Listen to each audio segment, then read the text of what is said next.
Hi, good morning, good afternoon, or good evening, depending upon where in the world you are today.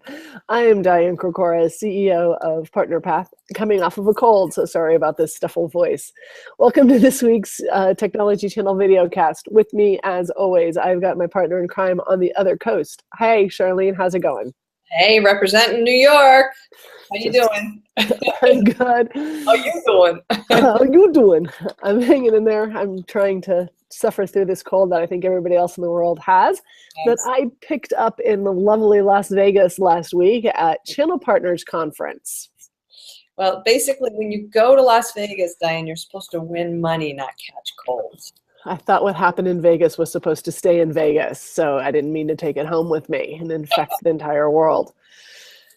So with that, I wanted to talk this week about the Channel Partners Conference. There was about 6,000 people in attendance in Las Vegas for what Channel Partners, the magazine and website properties, has as their annual conference. And it's really, I went and talked about the 6 pillars of partner experience, which was well attended and a fun event and session. But really the entire event is still quite focused on the telco world and a lot of agents and master agents. Yeah, well, that kind of makes sense if you think about Channel Partners history, right? Way back in the day, it actually started as Phone Plus magazine, which was a magazine for the telecom resale industry. And as a matter of fact, I was the managing editor for Phone Plus. Little known fact. back before we even had websites. So this was the print magazine, and I did it monthly with Callie Henderson, who was the editor-in-chief. And we had a great time. But it really focused on the telecom resale and the payphone industry. And so out of that, that was also when telecom and IT were 2 separate entities. They've since obviously changed their focus to focus as much on IT as telecom, but there's that legacy. There are folks who really kind of still consider themselves telecom resellers, and so they're the ones who are going to be attending.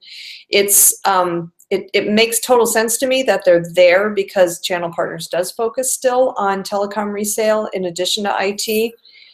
So that makes sense to me, but everybody was talking for so long about the convergence of telecom and IT. They've kind of run parallel paths. There's some crossover, but they're really not. They're still 2 separate technologies altogether. So I hope that Channel Partners created separate tracks for telecom and IT to accommodate both groups.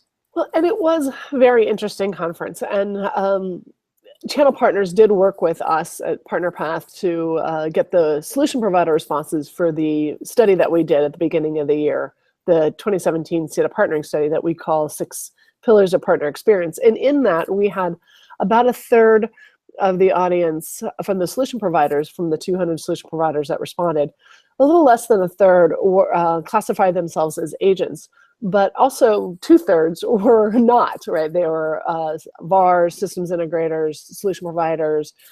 So in the audience that we reached through the study, using the Channel Partners list, we found that there was more of a crossover, but really walking the show floor, and maybe that's because of the companies that were there presenting, like Verizon and AT&T and CenturyLink were the kind of the 3 corners of the overall conference exhibit, that it seemed very agent and master agent focused for a lot of the content.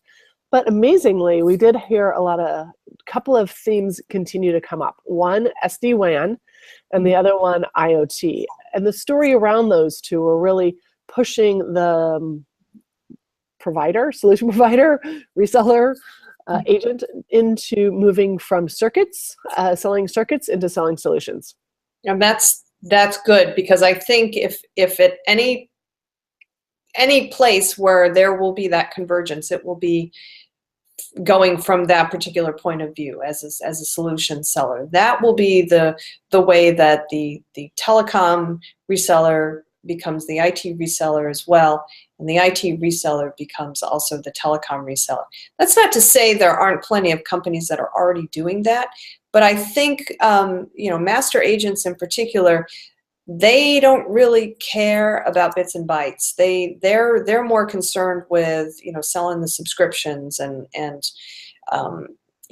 rather than the underlying infrastructure. So it will be interesting to see how many of those people, and I say people, not guys, because there's many women, at least I hope there are, how many of those will actually kind of change their business model or transform their business model to be that solution seller, and then how many are just going to kind of keep selling the subscriptions and selling the minutes and whatever that business model is.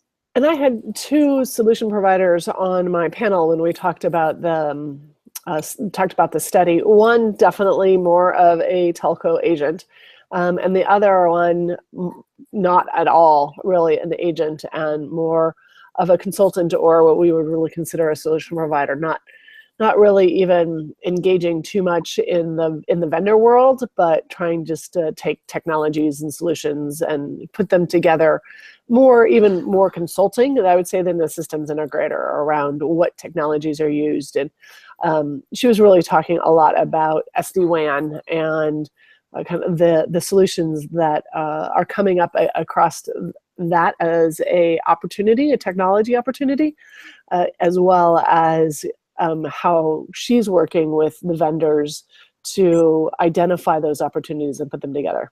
Yeah, SD-WAN in particular is a great opportunity for managed services providers because of its, it's so open, and it's really that next generation of networking for a lot of companies. But they, maybe they don't want to have to invest in the infrastructure. This is a great way for them to, to really expand their networks and be able to handle next generation technologies and services without having to do major hardware upgrades. So I totally think that SD-WAN is a great opportunity for the managed services industry.